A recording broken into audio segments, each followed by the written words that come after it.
आज अयोध्या नगरी भारत की सांस्कृतिक चेतना के एक और उत्कर्ष बिंदु की साक्षी बन रही है। आज संपूर्ण भारत, संपूर्ण विश्व राममय है।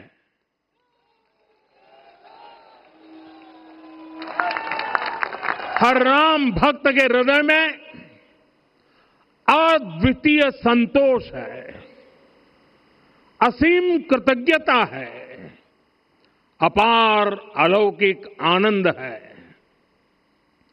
सदियों के घाव भर रहे हैं, सदियों की वेदना आज विराम पा रही है। सदियों का संकल्प आज सिद्धि को प्राप्त हो रहा है। आज उस यज्ञ की पूर्णाहुति है जिसकी अग्नि 500 वर्ष तक प्रज्वलित रही। जो यज्ञ एक पल भी आस्था से डिगा नहीं, एक पल भी विश्वास से टूटा नहीं।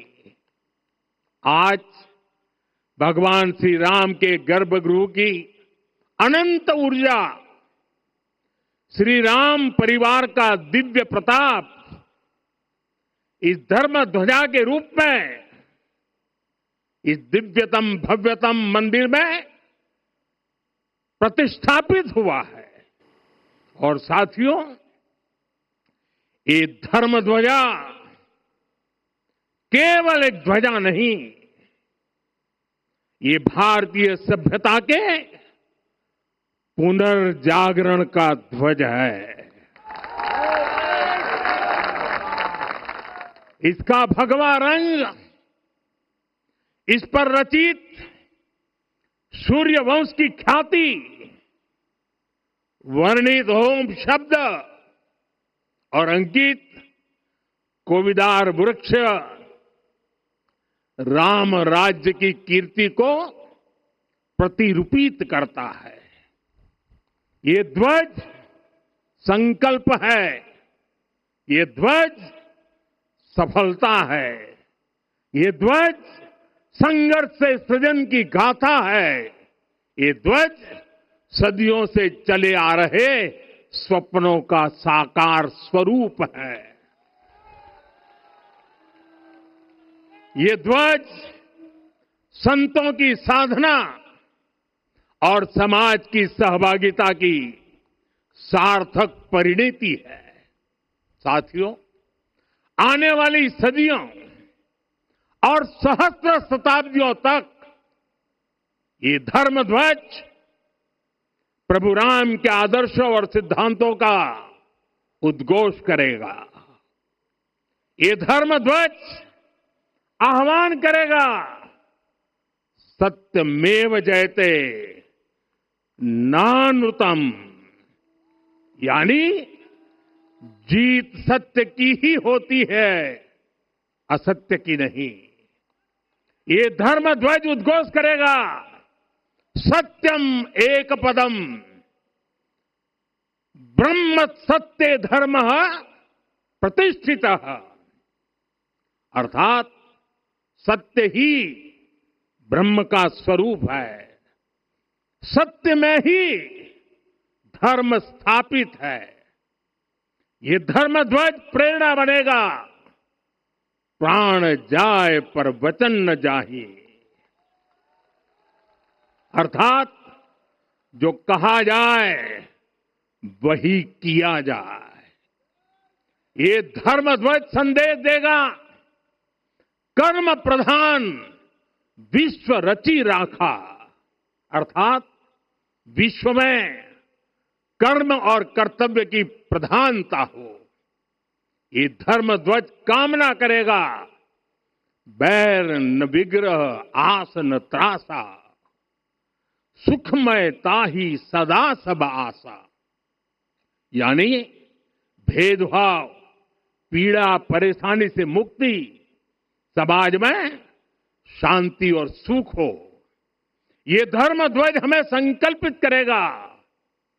नहीं दरिद्र कोउ दुखी न दीना। यानी हम ऐसा समाज बनाएं जहां गरीबी न हो, कोई दुखी या लाचार न हो। साथियों, हमारे ग्रंथों में कहा गया है, आरोपितम ध्वजम दृष्ट्वा, ये अभिनंदनित धार्मिका ते अपि सर्वे प्रमुच्यते महापातक कोटि भी। यानी जो लोग किसी कारण मंदिर नहीं आ पाते और दूर से मंदिर के ध्वज को प्रणाम कर लेते हैं, उन्हें भी उतना ही पुण्य मिल जाता है। साथियों, ये धर्म ध्वज भी इस मंदिर के ध्येय का प्रतीक है। ये ध्वज दूर से ही राम लला की जन्मभूमि के दर्शन कराएगा और युगों युगों तक प्रभु श्री राम के आदेशों और प्रेरणाओं को मानव मात्र तक पहुंचाएगा। साथियों, मैं संपूर्ण विश्व के करोड़ों राम भक्तों को इस अविस्मरणीय क्षण की, इस अद्वितीय अवसर की हार्दिक शुभकामनाएं देता हूं। मैं आज उन सभी भक्तों को भी प्रणाम करता हूं, हर उस दानवीर का भी आभार व्यक्त करता हूं जिसने राम मंदिर निर्माण के लिए अपना सहयोग दिया। मैं राम मंदिर के निर्माण से जुड़े हर श्रमवीर, हर कारीगर, हर योजनाकार, हर वास्तुकार, सभी का अभिनंदन करता हूं। साथियों, अयोध्या वह भूमि है जहां आदर्श आचरण में बदलते हैं। यही वह नगरी है जहां श्री श्री राम ने अपना जीवन पथ शुरू किया था। इसी अयोध्या ने संसार को बताया कि एक व्यक्ति कैसे समाज की शक्ति से, उसके संस्कारों से पुरुषोत्तम बनता है। जब श्री राम अयोध्या से वनवास को गए तो वे युवराज राम थे, लेकिन जब लौटे तो मर्यादा पुरुषोत्तम बनकर के आए और उनके मर्यादा पुरुषोत्तम बनने में महर्षि वशिष्ठ का ज्ञान, महर्षि विश्वामित्र की दीक्षा, महर्षि अगस्त्य का मार्गदर्शन, निषाद राज की मित्रता, मां शबरी की ममता, भक्त हनुमान का समर्पण, इन सब की अनगिनत ऐसे लोगों की महत्वपूर्ण भूमिका रही है। साथियों, विकसित भारत बनाने के लिए भी समाज की इसी सामूहिक शक्ति की आवश्यकता है। मुझे बहुत खुशी है कि राम मंदिर का दिव्य प्रांगण भारत के सामूहिक सामर्थ्य की भी चेतना स्थली बन रहा है। यहां 7 मंदिर बने हैं। यहां माता शबरी का मंदिर बना है, जो जनजातीय समाज के प्रेम भाव और आतिथ्य परंपरा की प्रतिमूर्ति है। यहां निषाद राज का मंदिर बना है। ये उस मित्रता का साक्षी है जो साधन नहीं, साध्य को, उसकी भावना को पूजती है।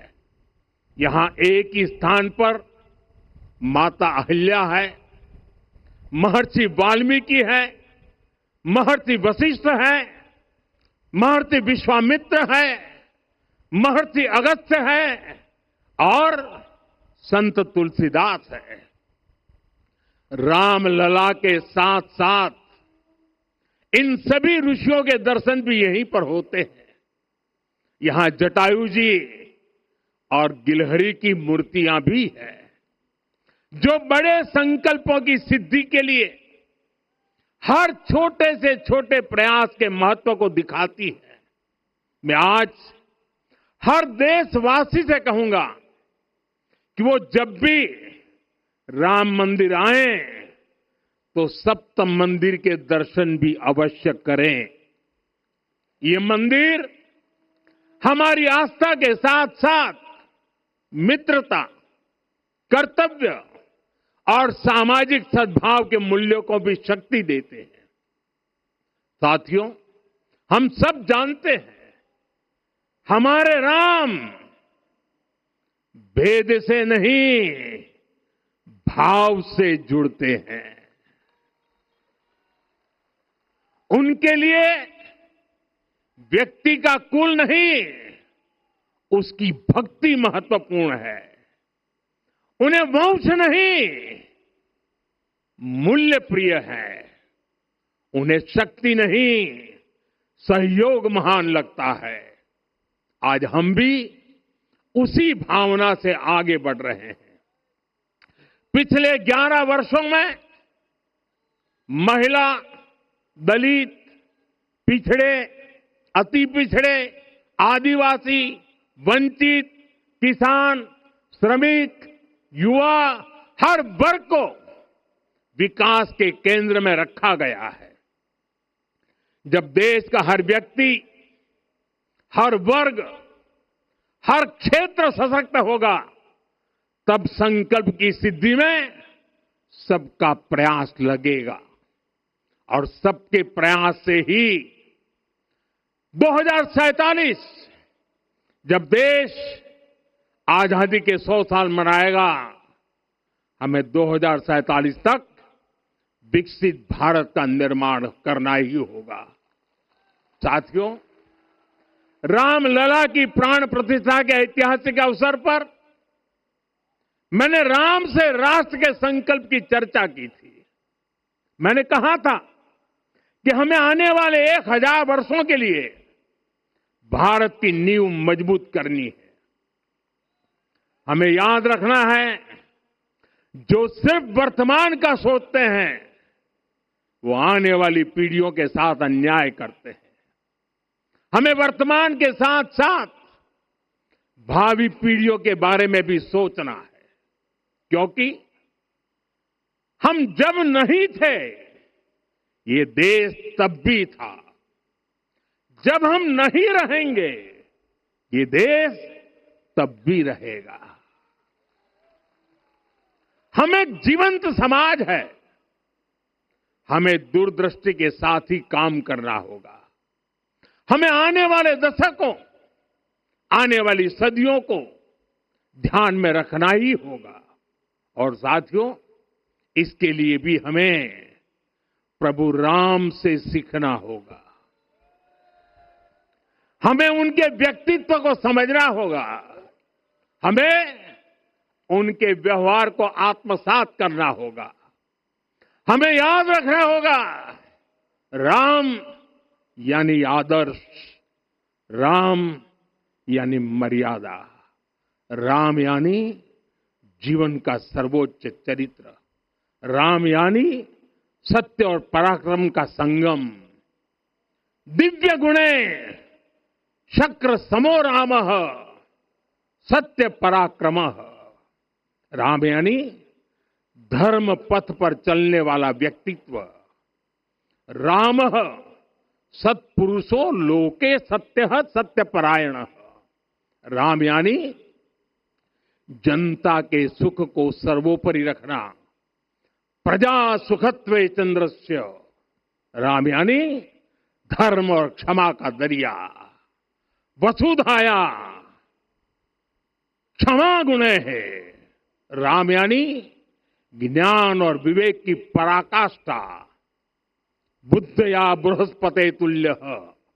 राम यानी कोमलता में दृढ़ता। मृदु पूर्वज भाषते। राम यानी कृतज्ञता का सर्वोच्च उदाहरण। कदाचन नोपकारेण कृति नैकेन तुष्यति। राम यानी श्रेष्ठ संगति का चयन। शीला वृद्धे ज्ञान वृद्धे वयोवृद्धे च सज्जने। राम यानी विनम्रता में महाबल। वीर्यवान च वीर्येण महता स्वेन विस्मित। राम यानी सत्य का अडिग संकल्प। न च अनुत्र कथो विद्वान। राम यानी जागरूक, अनुशासित और निष्कपट मन। निस्तिंद्र अपम्रत च स्वदोष परदोषवित। साथियों, राम सिर्फ एक व्यक्ति नहीं, राम एक मूल्य है, एक मर्यादा है, एक दिशा है। अगर भारत को साल 2047 तक विकसित बनाना है, अगर समाज को सामर्थ्यवान बनाना है, तो हमें अपने भीतर राम को जगाना होगा। हमें अपने भीतर के राम की प्राण प्रतिष्ठा करनी होगी। और इस संकल्प के लिए आज से बेहतर दिन और क्या हो सकता है। साथियों, 25 नवंबर का यह ऐतिहासिक दिन अपनी विरासत पर गर्व का एक और अद्भुत क्षण लेकर आया है। इसकी वजह है धर्म ध्वजा पर अंकित कोविदार वृक्ष। ये कोविदार वृक्ष इस बात का उदाहरण है कि जब हम अपनी जड़ों से कट जाते हैं तो हमारा वैभव इतिहास के पन्नों में दब जाता है। साथियों, जब भरत अपनी सेना के साथ चित्रकूट पहुंचे तो लक्ष्मण ने दूर से ही अयोध्या की सेना को पहचान लिया। ये कैसे हुआ, इसका वर्णन वाल्मीकि जी ने किया है। और वाल्मीकि जी ने क्या वर्णन किया है? उन्होंने कहा है, विराजित उद्गत स्कंधम कोविदार ध्वज रथे। लक्ष्मण कहते हैं, राम, सामने जो तेजस्वी प्रकाश में विशाल वृक्ष जैसा ध्वज दिखाई दे रहा है, वही अयोध्या की सेना का ध्वज है। उस पर कोविदार का शुभ चिन्ह अंकित है। साथियों, आज जब राम मंदिर के प्रांगण में कोविदार फिर से प्रतिष्ठित हो रहा है, यह केवल एक वृक्ष की वापसी नहीं है, यह हमारी स्मृति की वापसी है, हमारी अस्मिता का पुनर्जागरण है, हमारी स्वाभिमानी सभ्यता का पुनः उद्घोष है। कोविदार वृक्ष हमें याद दिलाता है कि जब हम अपनी पहचान भूलते हैं तो हम स्वयं को खो देते हैं, और जब पहचान लौटती है तो राष्ट्र का आत्मविश्वास भी लौट आता है। और इसलिए मैं कहता हूं, देश को आगे बढ़ना है तो अपनी विरासत पर गर्व करना होगा। साथियों, अपनी विरासत पर गर्व के साथ साथ एक और बात भी महत्वपूर्ण है, और वो है गुलामी की मानसिकता से पूरी तरह मुक्ति। आज से 190 साल पहले 190 साल पहले साल 1835 में 1835 में मैकाले नाम के एक अंग्रेज ने भारत को अपनी जड़ों से उखाड़ने के बीज बोए थे। मैकाले ने भारत में मानसिक गुलामी की नींव रखी थी। 10 साल बाद, यानी 2035 में उस अपवित्र घटना को 200 वर्ष पूरे हो रहे हैं। कुछ दिन पहले मैंने एक कार्यक्रम में आग्रह किया था कि हमें आने वाले 10 वर्षों तक उस 10 वर्षों का लक्ष्य लेकर चलना है कि भारत को गुलामी की मानसिकता से मुक्त करके रहेंगे। साथियों, सबसे बड़ा दुर्भाग्य यह है कि मैकाले ने जो कुछ सोचा था उसका प्रभाव कहीं व्यापक हुआ। हमें आजादी मिली, लेकिन हीन भावना से मुक्ति नहीं मिली। हमारे यहां एक विकार आ गया कि विदेश की हर चीज, हर व्यवस्था अच्छी है और जो हमारी अपनी चीजें हैं उनमें खोट ही खोट है। साथियों, गुलामी की यही मानसिकता है जिसने लगातार यह स्थापित किया। हमने विदेशों से लोकतंत्र लिया। कहा गया कि हमारा संविधान भी विदेश से प्रेरित है, जबकि सच ये है कि भारत लोकतंत्र की जननी है, मदर ऑफ डेमोक्रेसी है।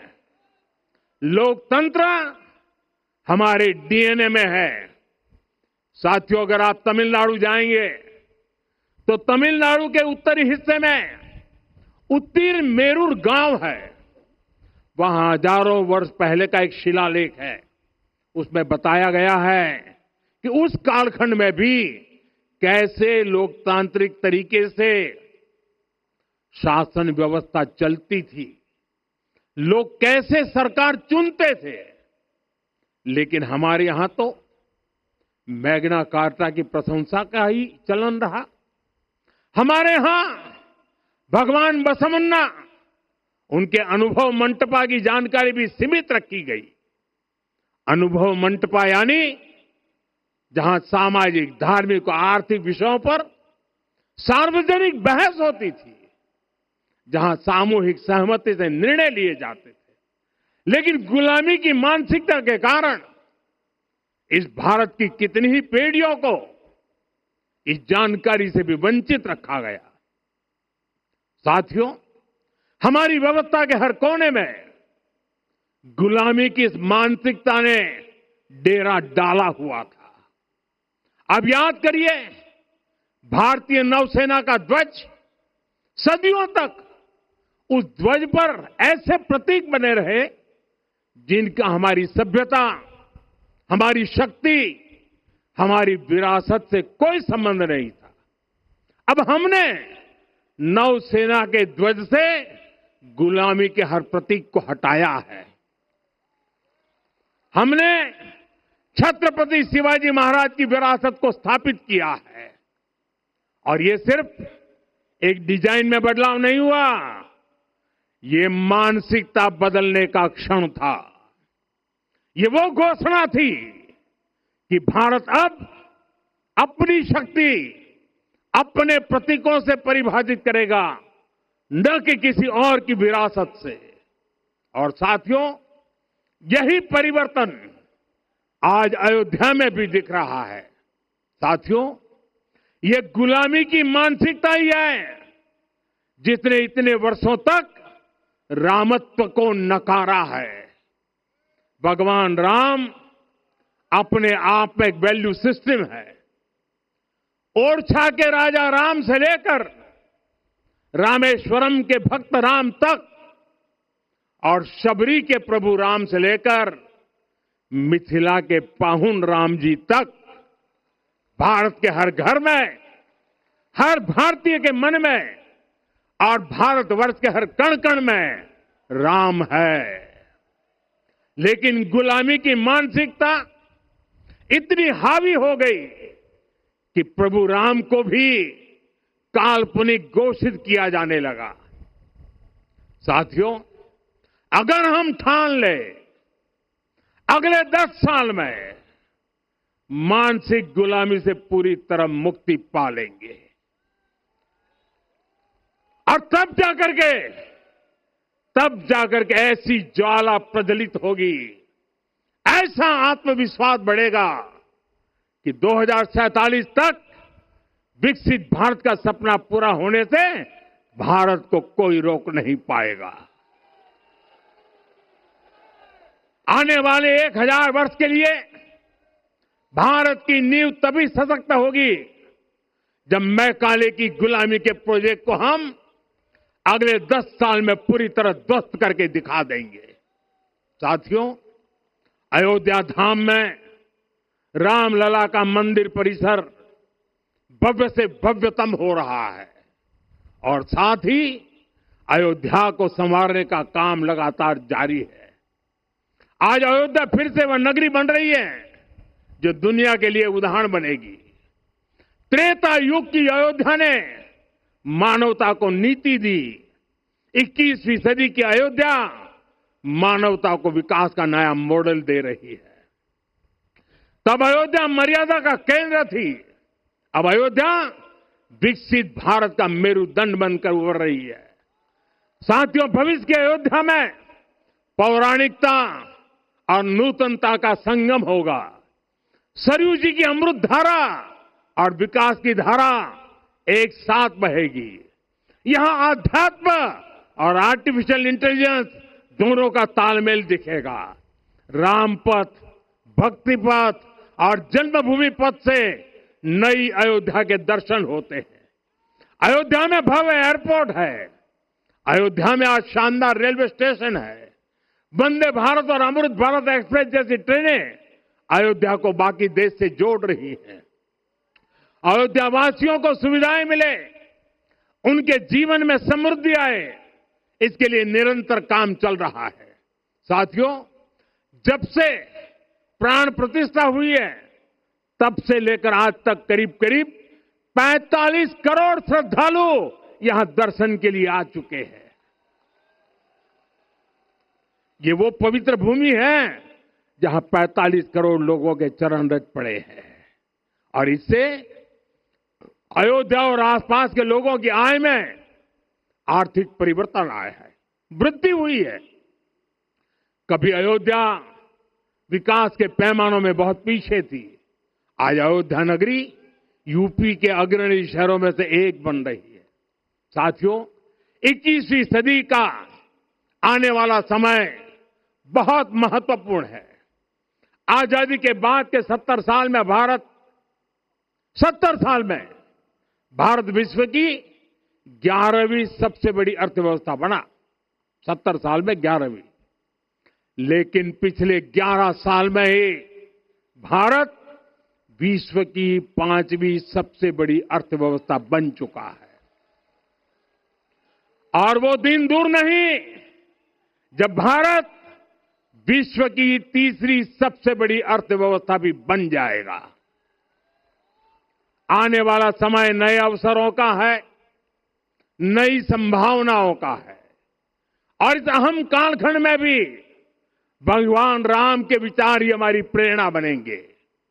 जब श्री राम के सामने रावण विजय जैसा विशाल लक्ष्य था, तब उन्होंने कहा था, सौरज धीरज ते ही रथ चाका, सत्यशील दृढ़ ध्वज पताका, बल विवेक दम परहित गोरे, क्षमा कृपा समता रजु जोरे। यानी रावण पर विजय पाने के लिए जो रथ चाहिए, शौर्य और धैर्य उसके पहिए हैं, उसकी ध्वजा सत्य और अच्छे आचरण की है, बल, विवेक, संयम और परोपकार इस रथ के घोड़े हैं। लगाम के रूप में क्षमा, दया और समता है जो रथ को सही दिशा में रखते हैं। साथियों, विकसित भारत की यात्रा को गति देने के लिए ऐसा ही रथ चाहिए, ऐसा रथ जिसके पहिए शौर्य और धैर्य हो, यानी चुनौतियों से टकराने का साहस भी हो और परिणाम आने तक दृढ़ता से डटे रहने का धैर्य भी हो। ऐसा रथ जिसकी ध्वजा सत्य और सर्वोच्च आचरण हो, यानी नीति, नियत और नैतिकता से समझौता कभी न हो। ऐसा रथ जिसके घोड़े बल, विवेक, संयम और परोपकार हो, यानी शक्ति भी हो, बुद्धि भी हो, अनुशासन भी हो और दूसरों के हित का भाव भी हो। ऐसा रथ जिसकी लगाम क्षमा, करुणा और संभाव हो, यानी जहां सफलता का अहंकार नहीं और असफलता में भी दूसरों के प्रति सम्मान बना रहे। और इसलिए मैं आदरपूर्वक कहता हूं, ये पल कंधे से कंधा मिलाने का है। ये पल गति बढ़ाने का है। हमें वो भारत बनाना है जो राम राज्य से प्रेरित हो। और ये तभी संभव है जब स्वयं हित से पहले देश हित होगा, जब राष्ट्र हित सर्वोपरि रहेगा।